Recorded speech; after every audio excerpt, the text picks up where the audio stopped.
बातमीचे प्रायोजक आहेत PG resort Nandurbar.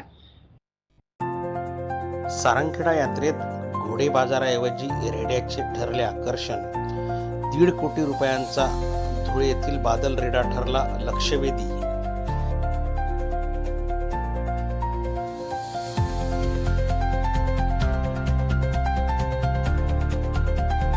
दरवर्षी डिसेंबर महिन्यात सारंगखेडा येथील एकमुखी गुरुदत्तांची दत्त जयंतीपासून यात्रा सुरू होते।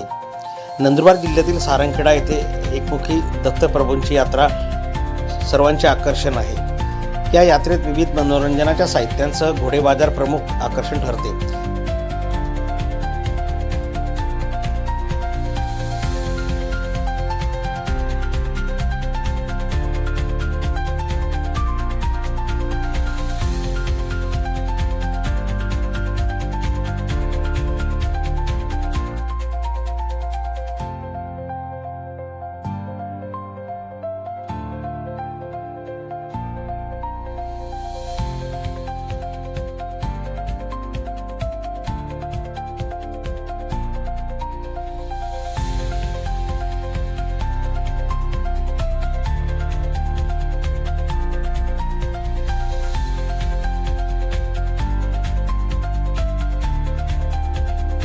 मात्र यंदा घोडे बाजाराऐवजी धुळे येथील गवळी समाजातर्फे यात्रेत आणलेला बादल रेडा सर्वांचे लक्ष वेधून घेत होता।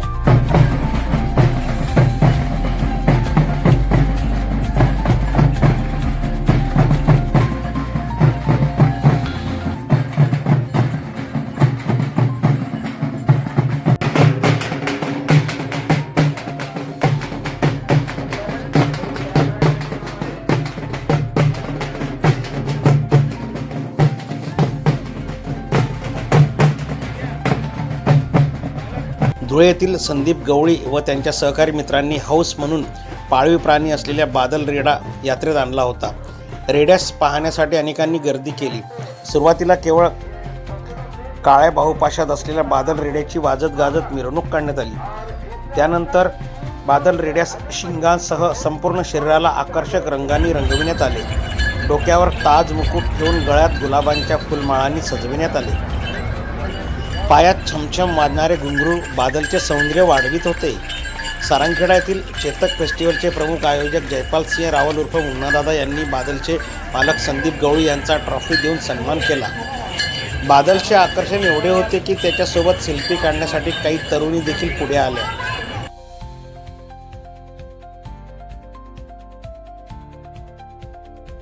बादल रेड्यास पाहण्यासाठी हजारो नागरिकांनी गर्दी केली होती। बादल रेड्याबाबत संदीप गवळी यांनी माहिती दिली। ताज्या घडामोडी जाणून घेण्यासाठी नंददर्पण यूट्यूब न्यूज चॅनलला लाईक करा, सबस्क्राईब करा आणि शेअर करा। धन्यवाद। सर, आपले नाव काय आहे व कुठे राहतात?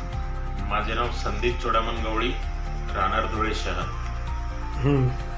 तर बादल हा कधीपासून आपल्याकडे आहे व त्याची किंमत व वजन काय आहे? बादल हा साधारण 2 वर्षापासूनचा असताना आम्ही त्याला खरेदी केलं होतं आणि आजचं त्याचं वजन साधारण 1800 ते 2000 किलोच्या जवळपास येईल। राहिला विषय किमतीचा, आज तो आमच्यासाठी तर अमूल्य आहे। आपला सारंगखेडा हा घोडा बाजार प्रसिद्ध आहे व आपला रेडा जो आहे याच्या आणण्याचं उद्दिष्ट काय आहे? बरोबर, आपला प्रश्न अति योग्य आहे। सारंगखेडा बाजार हा चेतक फेस्टिवल म्हणून नक्कीच प्रसिद्ध आहे, पण आज रोजी जो आमचा इथं आणण्याचा उद्दिष्ट होता तर आज सारंगखेडा चेतक फेस्टिवलला पशु प्रदर्शनचं आयोजन करण्यात आलेलं होतं आणि आम्हाला जे आयोजक आहे यांच्यामार्फत सांगण्यात आलं होतं की आपण जर आपला रेडा हा पशु प्रदर्शनासाठी घेऊन आले तर नक्कीच आम्हाला आनंद होईल। तर आम्ही त्यांच्या सांगण्यानुसार किंवा मागणीनुसार आज आम्ही सारंगखेडा इथं आमचा रेडा घेऊन आलो होतो।